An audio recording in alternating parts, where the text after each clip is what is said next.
UFC Fight Night, Nicolau versus Alex Perez. I'm Andy. That is Jim. Thanks for joining us. No time to waste. Let's get right into it. We've watched weigh-ins. Let's start with the first one. Maheshate, Gabriel, Benitez. Maheshate, what was it, 3-foot height advantage in this one? Obnoxious height advantage. So, I'm not a fan of either guy.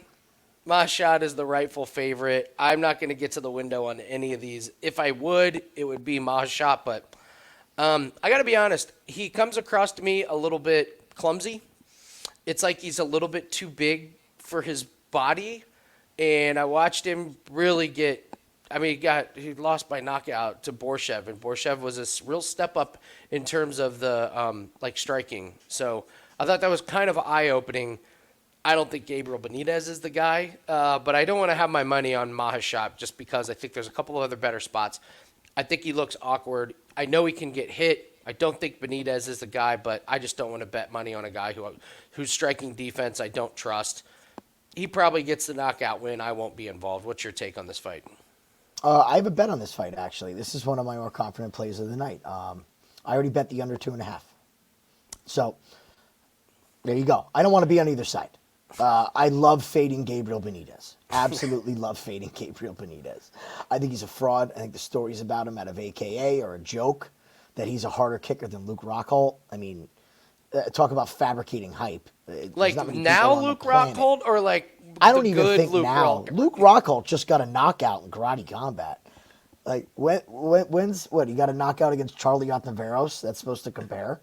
Come on, we won't even talk about Charlie. Now the same token, Maheshate gets hit.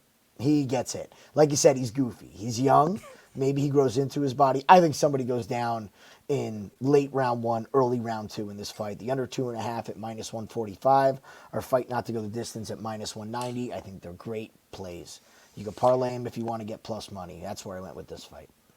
Yeah, well done. Didn't even cross my mind to take a look at the unders. So that's a better way to play it than Maheshate. Absolutely. I'm on Petrovic versus Liang. Liang is she is like a firecracker because it's a big burst of energy and then it's nothing. She's not done well. She's not done well in UFC. She gets finished in these fights that have made it to round 2. His energy just falls off a cliff. That being said, maybe she can get damage done early on Petrovic. I don't know. I probably am not willing to bet to find that out. She goes the distance against Luana Carolina and loses that one. Probably the last fight if Liang loses in this one. So maybe you just might say, hey, we got one more shot to try and make some money betting against Liang. Mm-hmm. I think maybe it might be a good live bet opportunity. Maybe roll the dice that Liang starts off good and then come back with Petrovic as soon as you get that 4-minute mark in the first round. I won't be betting this pre-flop, but I do think it's a good live bet. What do you think? We love live betting. And one thing I've noticed with live betting is when we have these fighters where the book is kind of written, they're not nice to us on these live lines. This fight the line will move based purely off of the clock, not what's happening in the fight with this fight. If it goes to 2.5 minutes and then 3 minutes, you're going to start seeing Ivana's numbers start to drop even more, no matter what, because they know Na has no cardio. So we see this with Billy Quarantillo, Bill Algeo, all these guys that have cardio. You just know what you're going to get. Hate to sound like a broken record. Same exact play as the first fight of the night. Under 2.5 as a parlay piece. Fight doesn't go the distance as a parlay piece. Na does not have the cardio to go 3 rounds. She just does not. And she's one of the worst nails. She's a blitzkrieg for about 1.5 minutes, and then she's done. And she takes her ball and goes home. Is Ivana a big finisher? I don't know. Maybe she could be. But against Liang, everybody's a finisher. JJ Aldridge is a finisher. It doesn't matter who it is. This woman just goes under. So that's how I'll play it. Why take a side? Yeah, I mean, look at Petrovic, and she is a finisher, but just Luana Carolina does have good cardio, so that's not a bad fight to go the distance. So, and actually, I mean, kudos to her for making it, or going the distance in UFC. This woman's 6-1, only 7 pro fights. So under is, I mean, listen, if you want to pad your stats about getting a finish, Liang is a very, very good opponent for you. So under 2.5, I like. She's the Harry Huntsucker in this division. Our good Absolutely. buddy Harry. Absolutely. James Llontop and Chris Padilla. Man, Jim, I was so ready to bet against James Llontop in the Fade the Contender series. But we had a great matchup. It was Gabe Green, who's coming off of a couple losses, and this is just a gigantic step down in competition. I was ready, man. And then you go from not liking Llontop to loving Llontop. Is there any other? Let me approach it this way. Is there any world in which you take Chris Padilla? No. The only way you take Chris Padilla is you take him live because Llontop missed weight. He looked pretty sucked out. If this fight starts round 2, you start watching very intently. You watch very, very intently. This could be one of those classic 1-1 moments, all right? And keep an eye on your lines because we've seen if Llontop looks fantastic the first round, you might be looking at plus 700 on Padilla in the second. And if you see Llontop start to gas, boy, how good do you feel going into the third with a plus 700 ticket? You know, the second Truth. Llontop becomes a plus money, you're betting him. And then you're done for the rest of the fight. Sit back and watch it. Here we go again. Fight doesn't go the distance. Yeah. This card is people coming off losses. This is a filler card. Half these fighters should not even be here. They're here because they need to fill spots. The Happy Trails song we need to have ready for tomorrow night because we could see 4 or 5 people get cut off of this card. It would not shock me. Would not shock me. So play the under. Play the under. Speaking of a fighter that should probably not be in the UFC, Marnic Mann takes on Ketlen Souza. You and I talked about this one. So Ketlen Souza's 13-4. Marnic Mann is only 6-2.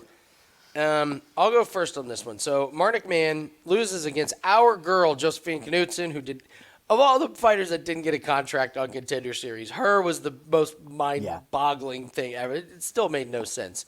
Bruna Brazil, Marnic Mann loses to Brazil, wins against Amber Brown, and then fights Josephine Knudsen. Here's the thing. I'm not that impressed with Ketlen Souza at this 13-4. She gets immediately finished by Karina Silva, who we'll talk about later. Distance against Christina Williams. Distance in Invicta. Distance. And she is not that active, man. She is not that active. And Marnic Mann doesn't have too many advantages in fights. I think activity is a Marnic Mann advantage. I don't think Ketlen Souza is that good on the ground. Marnic Mann is at least the same size as Souza. I think this is people throw Ketlen Souza in their parlays because they're fading Marnic Mann, who's looked terrible. And I think they start reading those scorecards, and Judge 1 has Marnic Mann, Judge 2, and you're terrified. I have this as Marnic Mann pulling the ridiculous upset just because of the volume. She's going to look more active, and Souza's fighting style does not look good to the judges. Not that Marnic Mann's does, but we've seen these judges who like more of the activity, and I think it's Marnic Mann. I think this line is completely out of whack. What's your take? Parlay Buster. I'm with you, man. I wanted to fade Marnic Mann. I think the UFC is a sweet spot for her. I really do. I don't think she really was supposed to be here, and they signed her because, I hate to say it, but Dana's kind of done this. Cute, young girls, they're marketable, and it's nothing against Marnic Mann. I root for this girl. Now, I will say this. Marnic Mann on Contender Series compared to now, you would never know it's the same body type. She has gotten physically stronger, and she's starting to train like a pro. Look, this girl's young. We said this, remember when everybody was crapping on Macy Barber? Oh, she's a fraud, she's this, she's that. She was 22 years old. Like, these fighters need time to mature. You got to grow into your man body, your woman body. 8 fights. She's only had 8 pro fights. Yeah. And what kind of training has she had in those 8 fights? Like, she's been in the UFC for what? 2 fights in a Contender Series fight now? Or 2 fights total? Yeah. And I mean, she's getting the best training she ever has. Yeah, for the record, Instagram real quick. Looks great. For the record, Jimmy's Young is in 8 fights, not like she's a baby age-wise. Like, No, yeah. So young in her just- career. Yeah. Yes, absolutely. Yeah, young in her career. So Contender Series loss. She goes to LFA, gets the victory over 7-6. That's a win, man. It's a win. It's LFA. LFA is not a hot plate anymore. Correct. It is a win. I will give you that. you are truthful in saying that is a win. All right, so Ketlen Souza, not impressed? Well, the other thing we haven't even spoke about is the fact that she got her knee torn apart by Karine Silva. She's coming back after a knee injury. So if this knee's not 100%, Marnic Mann is going to try to get on top. She's going to push wrestling. If she gets on top of Ketlen Souza, I don't think Ketlen Souza is getting back up. Agreed. So could Yeah. Marnic Mann steal 2 rounds with 2 takedowns? Yeah. Why not? She's, plus 295 now? It's a So ridiculous price. It's a laughable ridiculous price. number. It's funny that this is the fight we've said the most about so far is a Marnic Mann fight, but this line is ridiculous. I'm not saying run out and lay, as much money as you can on Marnic Mann, but look, this line's wrong. I think the only way you can play it is Marnic Mann. Yeah, I'm in agreement. And listen, we talk about these fights because that's a almost 3-to-1 payout. Yeah. Doesn't matter if it's a main event or an undercard, fight that could be boring. Like when you're trying to find these value pieces, it's important to find them. So, guys, if you could hit the like button, leave us a comment, tell us if you love our plays, hate our plays. Again, this is not the best idea I've ever had, but it's working really well. In the comments section, if you don't like something, tell us if you're being really mean on purpose or if you're just laughing and having fun and you want us to play along with it. That way, we know how to properly respond to the comments. We want to make sure we get the tone right. Like, we don't have sarcastic font or mean font on our keyboard. So just at the end, if you're like, your play sucks, LOL, just kidding, like, love the rest of the plays, but this one's terrible. We know how to respond. So leave us a comment. Tell us what you like. Tell us what you like on this card. Dontel Mays and Caio Machado. Jim, the floor is yours. Thanks, bud. Yep. So, why are people running to the window to bet Dontel Mays? Somebody explain this to me. Explain this to me in the chat. Why? What has this guy proven to tell you that he's a bet-on fighter? Yeah, he knocked out Andre. Guess what? He was losing that fight. Nobody wants to talk about that all week. He knocked out Andre. He knocked out old man Andre. He was losing that fight. Andre got tired. His hands were down, and he caught him with a shot. And Andre went down because that's what Andre does when you actually touch his chin. This guy's horrible. Dontel Mays is a bad fighter. He kicked my ass, but he's a bad fighter for the UFC. I don't understand. And the line is flipped. Machado is now a favorite. So this line, I think this fight's unbettable now because I don't know if you want to bet Machado as a favorite. You would have want to have taken him as a dog. Machado's no good either. Doesn't have good takedown defense, but I'm not putting I wouldn't put a penny on Dontel Mays. Ever. Yeah. Never going to happen. Do you remember this fight, the Hamdi? Yeah. Abdullah? Remember when we were all on Yeah, I remember that Mays fight. and Hamdi was awful coming into it, and all of a sudden he had cardio for days. We all lost money, and then he gets popped for roids, and we've never heard or seen of him again. Yep. Still hurts. Come on, Still man. hurts. Yep. That fight still does hurt. Like, that fight hurts.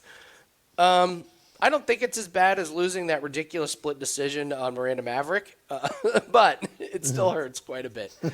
I'm not really sure what to take of this one. I like the over. I think as soon as this gets past the 4-minute mark, I don't know who finishes. I don't know who's going to have the energy to finish. We watched Machado completely gas out against Mick Parkin. And on Contender Series, it was just like this Kevin Sflarski was a terrible fight. It was just awful. And I just think I think Caio Machado at overs is the way to go. He's Machado will fight with your money. He will fight for your money as best he can. Yeah, he will, as long as he has cardio, he will fight as hard as he possibly can for your money. Yes, absolutely. Austin Hubbard and Michael Figlak. I think everyone's on Figlak. I don't know, only 9. Means. Well, yeah. I also watched him lose to Farazian, which is not aging that poorly, but it's still not great. I don't know. What's your take on Hubbard or Figlak? Because I'll be honest, I'm not passionate about this fight at all. Well, I'll give you guys a breakdown, but this is a no bet for me. this is a fight that I crossed right off the list. I've been totally wrong about these guys coming off this season of The Ultimate Fighter, and I'll very openly admit that and say that my reads on them were wrong. Kurt Holba, we were wrong on that one. Who's the other guy that we had coming up? Oh, Brad Katona. Lost that decision with Brad Katona. So I don't have a good read on these veterans with their fights. I just don't. I guess, yeah, Figlak, I get it, but to me, there's better spots on this card. There just is. We always say the best way to make money is to not lose it. I think you're playing with fire if you bet on this fight. So we move on. Rani Yahya and Victor Henry. Listen, shout out to Rani Yahya. I mean, fighting at age 62 is a real. No, I joke. I gotta be honest. I watched his last fight against Montel Jackson, and then I saw that he's only 39, and I was like, he looked 49 in that fight. I love your take. Listen, Victor Henry is the biggest parlay piece on the card. Mm-hmm. Do your breakdown on the under 2.5. It's plus money on this. What do you like about it? This was another spot that I saw, and I like Victor Henry. Okay, I like Victor Henry in this matchup. I'm not going to bet on 39-year-old Rani Yahya. To me, Rani Yahya falls into the Gracie category, which we just made some money off of in PFL. He's kind of got the same thing. If he doesn't get it to the ground, the fight's over for him.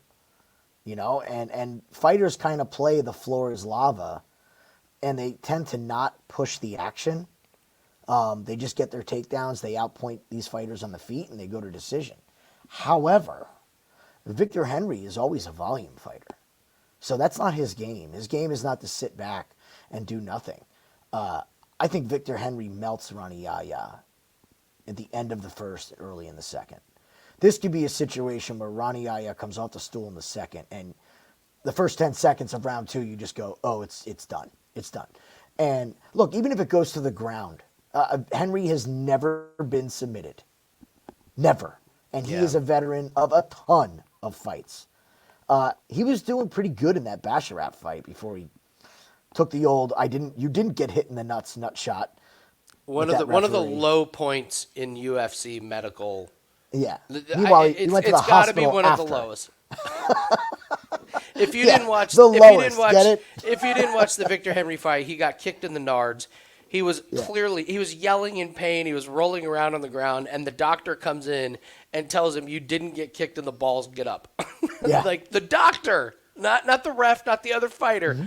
The doctor, before they step in, and thank God they did, because Victor Henry went to the hospital after it. It was a low point in medical, in medicine in there. So, yeah, and I will piggyback off something you said, Jim. You said, Rani needs to win it to get to the ground. He did almost get it. He basically had Montel Jackson on the ground, and Montel flipped him over. Yeah, the control's not there anymore. Look, MMA is a young sport. It evolves rapidly. You have to be well-rounded now to succeed. You can't be. Yeah. There's very few specialists left in this sport, right? Alex Pereira is a kickboxing specialist, but he's got enough of a grappling game to keep it there. Rani doesn't have the wrestling to continuously get top control and get it in the submission world. And against Victor Henry, and look, say Victor slips on a banana peel. Guess what? He's getting submitted in the first round. First grappling exchange. So the under 2.5 at plus money, sign me up all day. That one's in my account. Yeah, I also think that Victor Henry, the experience, 23-6, this guy trains. He trains other professional fighters. Yeah. So even if Yahya gets him on the ground, it's not like Victor Henry isn't going to know what to do against the 39-year-old Rani Yahya. So Victor Henry's playing under 2.5. Jim is loving these unders, and I love them too, man. It smells like that kind of night. It just does. Yeah, absolutely. Mm-hmm. This is another one. Tim Means, Uros, Medic. Oh, you and I commented very surprised at weigh-ins. I thought Means was going to be bigger. Not the case. That makes me like Medic a lot more because the price is steep. It's over minus 300. What do you think? Is this another under 2.5? I think it is. If you pull up Tim Means. Sure. I'll pull up Tim Means. Let's go to Means first here.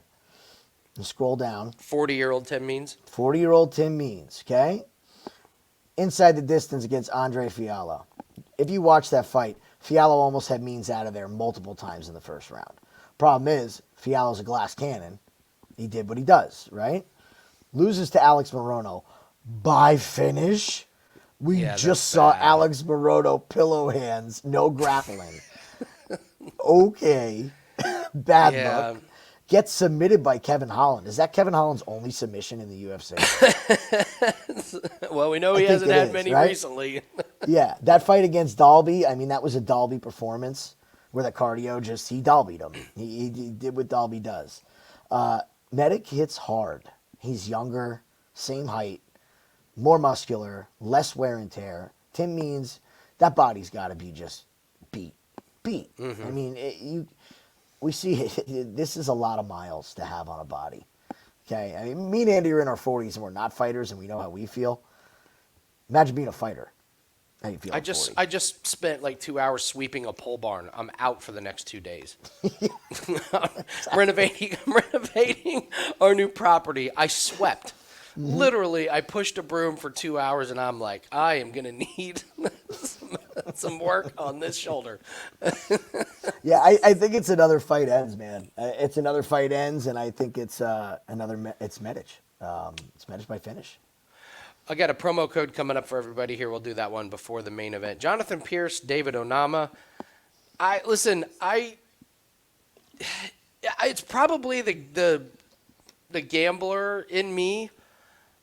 Whenever you mention David Onama, I always go back to the Nate Landwehr fight and how, first off, how insane that fight was, and then the James Krause thing is around it. And I feel bad because that's not what David Onama should be known as. But I swear, anytime someone says David Onama, I was like, oh yeah, he was in that ridiculous, crooked, insane Nate Landwehr fight. So he takes almost a year off and then gets a nice win against Gabriel Santos, and then he's facing Jonathan Pearce, who I really like. He really hurt our feelings against Brito when he was winning, and just dumb mistake. Bad fight IQ has cost us quite a few, and that's what we saw against Brito. But I will want to make the case that Pearce was beating Brito, and Pearce was well on his way to winning that one. He tries to run his mouth in the middle of the fight and then gets caught in a weird choke. But beats Elkins, beats Armacani, Christian Rodriguez, Omar Morales, Kai Kamaka.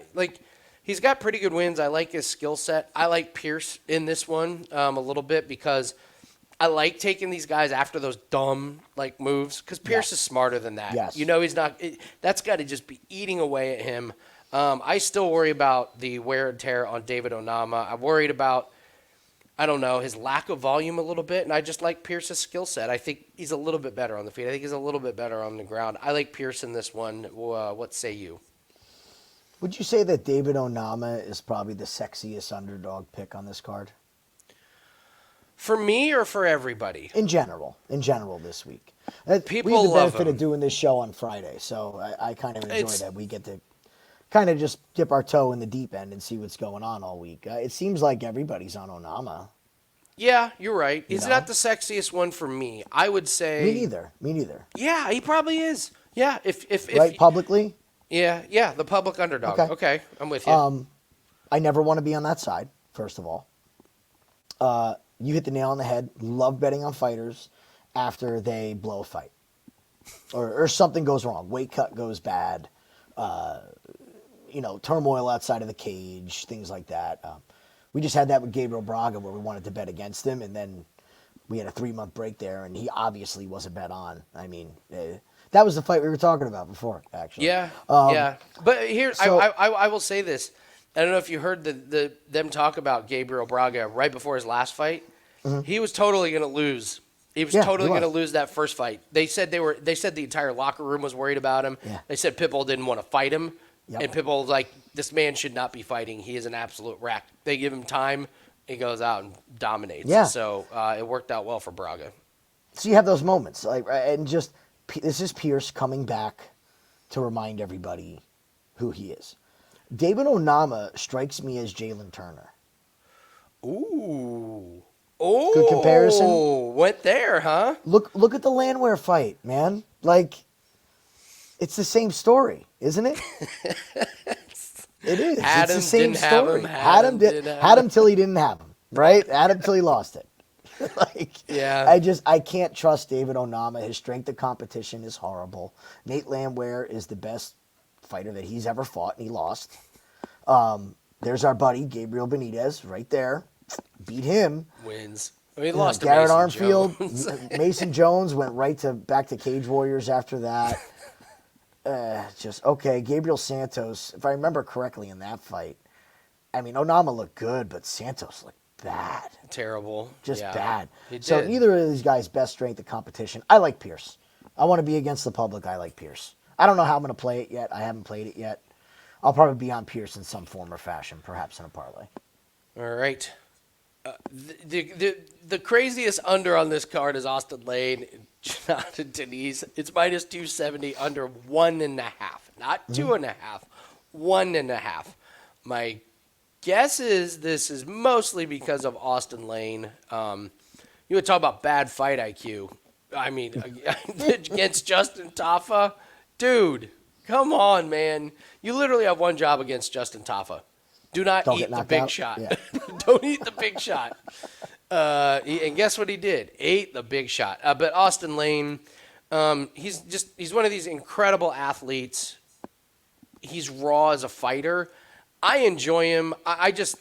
What he was doing against Justin Tafa, I don't know if that was his mistake or his corner's mistake. Bad coaching and bad game plan can easily turn a winnable fight into a losable fight, i.e. Bubba Jenkins. Jumps to mind. What he just did against Kai Kamaka made Kai Kamaka look so good on the feet that people are saying, well, Kai Kamaka's a sleeper to win the season. It's like, That's right, keep saying you that. mean because he beat a wrestler who tried to strike for 3 rounds? Idiots. Austin Lane's massive against Denise. Yes, this fight isn't going to go the distance. No way. One of them's going to get mollywopped on the chin. I'll believe in Austin Lane for one more fight. Maybe he doesn't fight like a complete dumbass. If he does, it's on me. Unders are the only way. I did 6-0, man. 6-0. You beat Eduardo Neves. That's your big win.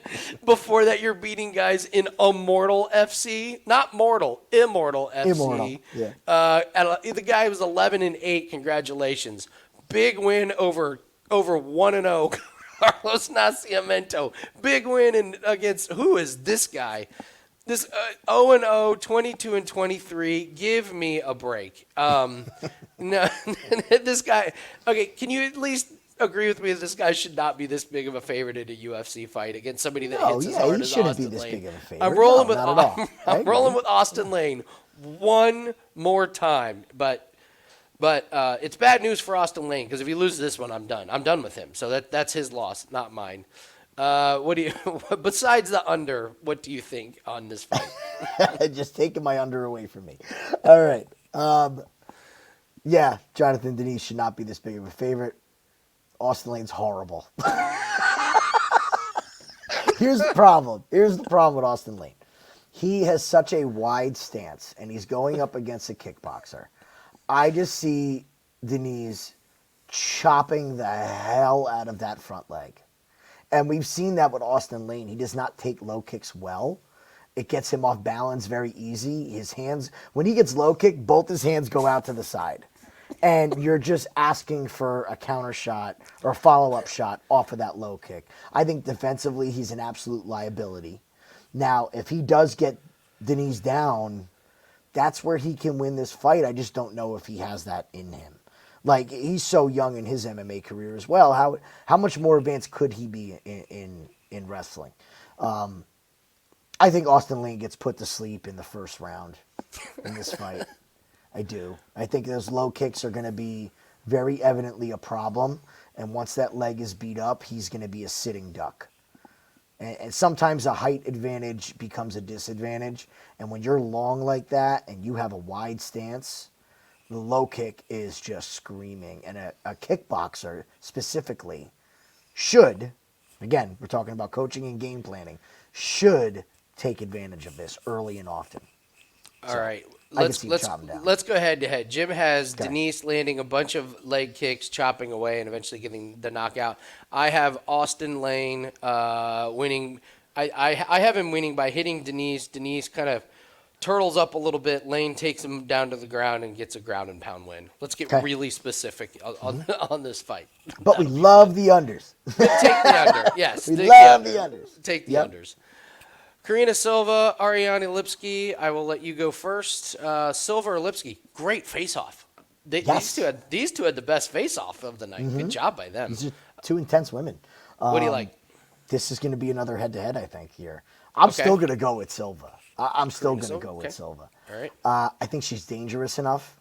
I don't want to sit here and be duped and fall in love with the fact that she's a finisher. But here's the thing with her submission game. Now, this is all contingent on her getting this fight to the ground. If she gets All right, this to the ground. pause. So, I just think that if she gets this to the ground, her swiftness to lock up her submissions, I think, is something that's very rarely seen. I would kind of put it similar to like Brian Ortega. When Ortega jumps on a submission, he locks it up so fast. All these guys that lock up submissions quick, that is elite ability. That's knowing where you're going to go, that's knowing your position, and knowing that you have a chance to finish based off of your position. It's not grabbing at limbs desperately. Her submission game is calculated, and it's precise. And I've seen Lipski make errors in the grappling where she's put herself at danger. She's made a ton of improvements. I will give you that. Always been a fan of Lipski. I think the win train kind of stops here. You know, it's very hard to string together 4, 5, 6 wins. And for one of these women, their hype train's going to stop. I think it's Lipski. You keep giving me Lipski at plus money, I will happily keep taking Ariana Lipski, who just keeps getting better. She's my bottle of wine. Just keeps getting better and better and better. And I don't understand it, man. Gets a win against Aldrich. Everyone was on her, including me, against Melissa Gatto, and I got out of that in a live bet real quick once I realized that Gatto wasn't going to get her down on the ground. And then everyone loved Casey O'Neill in that one. I think that win had a lot more to do with Casey O'Neill just not being ready. Her injury does not look right. But Lipski looked amazing, pieced her up on the feet, gets the armbar finish. So a couple questions here about Silva for you, Jim. Okay. In the UFC, how has she looked in the third round? We don't know. How's she looked in the second round? Still don't know. So I like Lipski on the feet here. I will give you that if Silva gets it down on the ground, yeah, she's got submissions, but I think Lipski's game plan is going to be good enough for that. I love the improvements that she made. She's looked so much better each and every fight the last 3. And I just keep getting Lipski at plus money, and I will happily gobble up all of that Ariana Lipski money here. So, Full yeah, we'll go disclosure, ahead. We got a before couple good head-to-heads here. a couple head-to-heads. Before we go any further with this, I want to make this very clear to everybody listening. I did not bet Karine Silva. Okay? Fair enough. I Fair will enough. not bet Karine Silva until I see this fight start to play out. So, Yeah. this is what I think, but this is not a play in my account. I need to see the first 30 to a minute here and see what we're going to get. I think you're going to know really quick whose wheelhouse this fight's going to end up in. Every fight, it feels like there's a fight that kind of, I don't want to say completely changes the narrative or like makes things a little bit more clear or makes me like something a little bit more based on face-offs or weigh-ins. The Ryan Spann and Guskov was the one that did. I don't trust Spann as far as I can throw him, and I cannot throw him very far. I've tried. He got us. He got us good. Looks great against Dominic Reyes. Like, Spann tells us that he's training, and then he loses a split decision against Anthony Smith. It's a horrible look. I'm not that.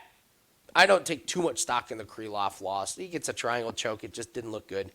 But after seeing weigh-ins and face-offs, I'm all over Ryan Spann. Guskov, I feel like I've had a good read on. Agreed. One of my biggest plays was Ozdemir over Guskov. I said this guy's an absolute fraud, and he was. And then I did not bet against him against Zach Pauga. And if you watch the Zach Pauga fight, you know why I didn't bet against him, because Zach Pauga is awful. Zach Pauga is turning out to be terrible. Yeah, he is. I thought Pauga was having success against him. I think Guskov is terrible. I think Ryan Spann is going to be able to do whatever he wants. I'm sure you're going to go with the under on this one, but after seeing face-offs, I'm like, you know what? It's got to be Spann probably inside the distance. Guskov is listen. Just break it down. Guskov is terrible. He's not a UFC caliber wrestler, grappler, anything remotely to do with the ground. He can strike, but he can also get hit a lot. His win was he got knocked out, or he knocked out Zach Pauga. If you go look at the Ozdemir fight, he was lost. Absolutely lost against a real UFC fighter. Ryan Spann can be so annoying because you never know what you're going to get from him. But even on Spann's mediocre day, he's better than Guskov. So Guskov's going to have to avoid wrestling. He's going to have to avoid anything remotely to do with on the ground. And he's going to have to avoid getting sparked on the feet. I think it's Spann. Spann's bigger. I have Spann inside the distance. You? I could agree with it. Yes, my play is on the under. Okay. Under 2.5, of course. I did not understand why people were not piling on Spann. The face-offs kind of confirmed it. I'm with you.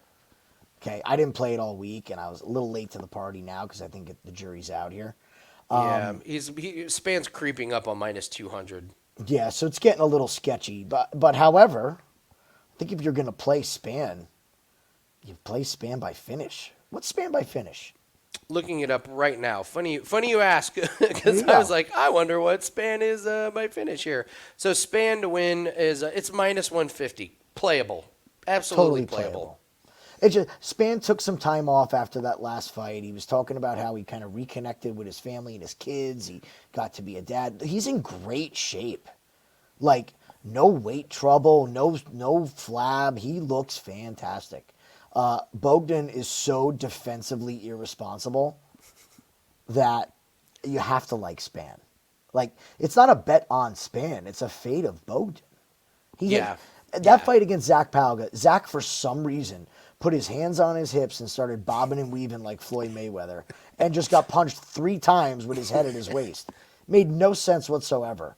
So, like, okay, did Guskov really do anything in that fight, or is that Zach being a moron?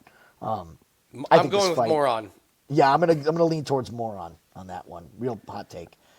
I think this fight ends in the first round. Like, the under 1.5 is playable.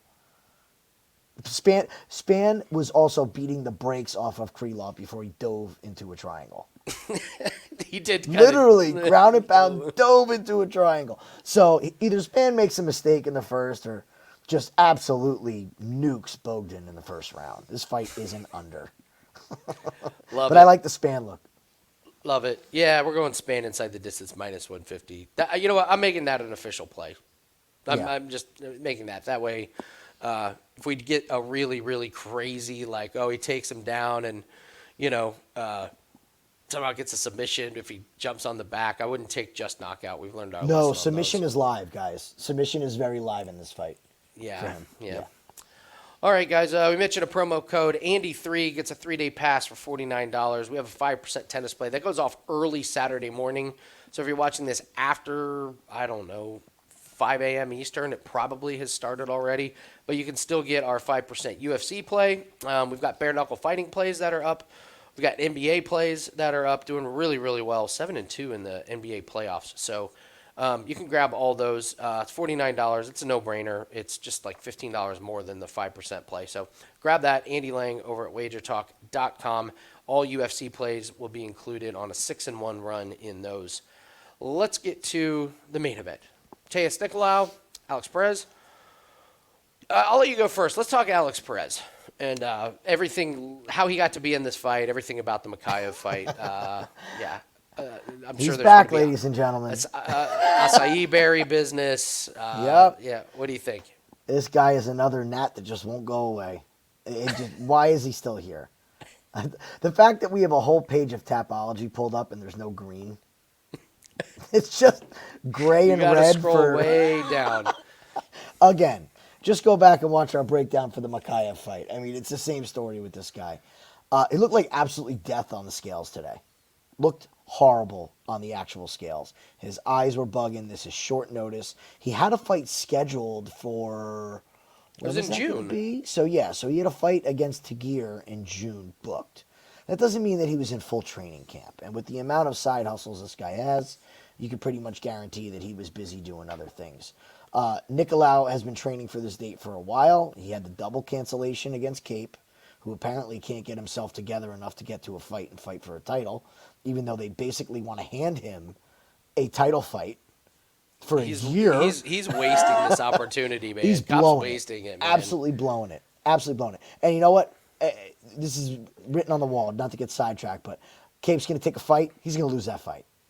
Oh, he's going to take when he shouldn't, when he's not ready. Yep, that fight's going to be gone. He's never going to get that title shot. I just feel it. Nobody likes Nicolau's chin, and I get it.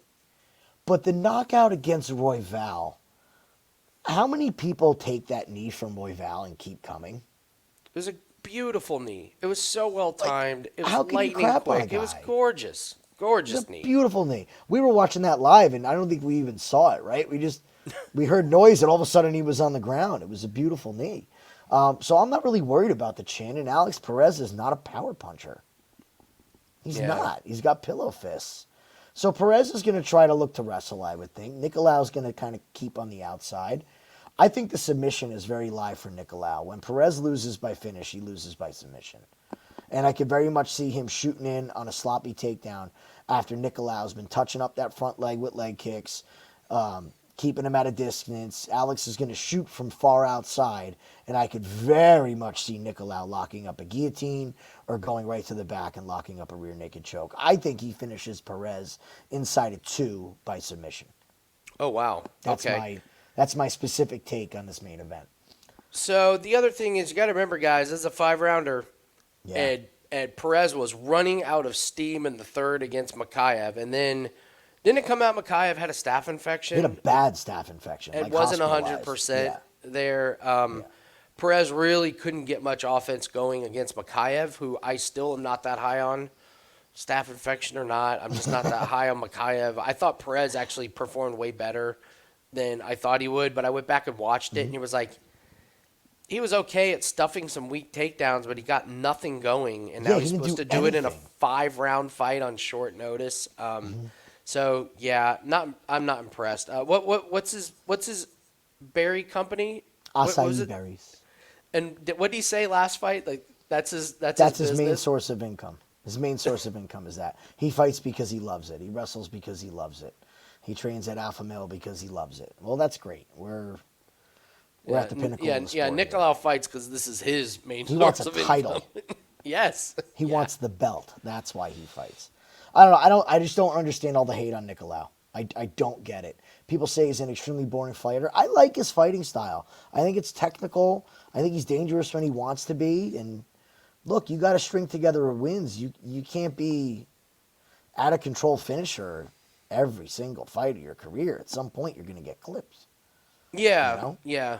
I really wish we would have seen more of that. That you just didn't get into the fight. The Royval fight, yeah. Yeah. Like, it takes out Matt Schnell, Dvorak, Elliott, Kopp. I mean, that win has aged really well. So he's done what he's supposed to do. Loses against who's the best right now in this division.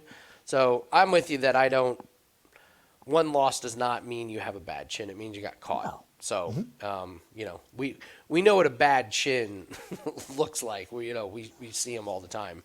We see them in Power Slap. Now that there's some broken chins in Power Slap. All right, now that this is the end of the UFC video, so thank you guys for watching. Hit the like, hit the comment button. Now Jim and I are going to nerd out on Power Slap real quick. Books are starting to take more action on Power Slap, and Jim and I have found the best way to bet Power Slap, and it's sad and it's depressing. Take these guys who have been knocked out once or twice. They're not going to win on the third time. No. We've watched guys who look like absolute monsters, and their chin's gone. KO Chris, what he's done. Manny. He's got no chin. Manny's got no chin. Done. Yeah.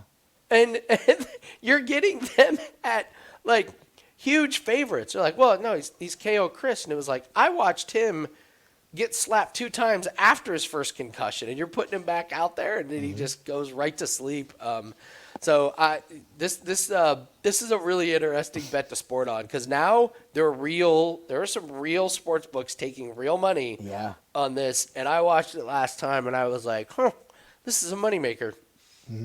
Just fade these poor guys that get knocked out. It's gross. But also dropping weight. So a lot of these guys are super overweight, and they get knocked out in the light heavyweight division. Well, next thing you know, they come back the next one, and they're like, he dropped 35 pounds, and all of a sudden the neck is gone. They got this skinny neck, and they think they can take these same shots, but like the mass isn't there. AJ, he lost how much weight? He looked like a twig, and no chin, gone. Night. So, man, yeah, they lose that Mountain Dew weight. Yeah, it comes off. Guess what? The Mountain Dew can eat a lot of shots, eat a lot of punches. So yeah. All access clients, there will be power slap plays. That oh will be man, it's crazy because guys that Jim and I have watched like within a year, who we were like, wow, man, that guy's an animal. Now we're like, that guy's getting knocked out in the first round. He's done. He's done. So Wolverine just got knocked out. Oh, he's another one that's done. He's another one that's done. That could be our next fade. We'll see. Yeah, so that's your power slap. Fade the guys who have been in the sport a while and have eaten a lot of damage. There it is. So, all right, guys, that's going to do it for us. Thanks a lot. Leave a comment. Make sure you let us know if you're being sarcastic or mean, or if you love us. If you love us, just let us know in the comment section. Much love. Jim and I will be live for the UFC event. I believe it starts at 4 o'clock Eastern. So thank God we don't have to wait till 2 in the morning to watch the main event. We'll get a little sick of that. So good luck on all your plays, guys, and we will see everyone on the next video. Good luck. Good luck.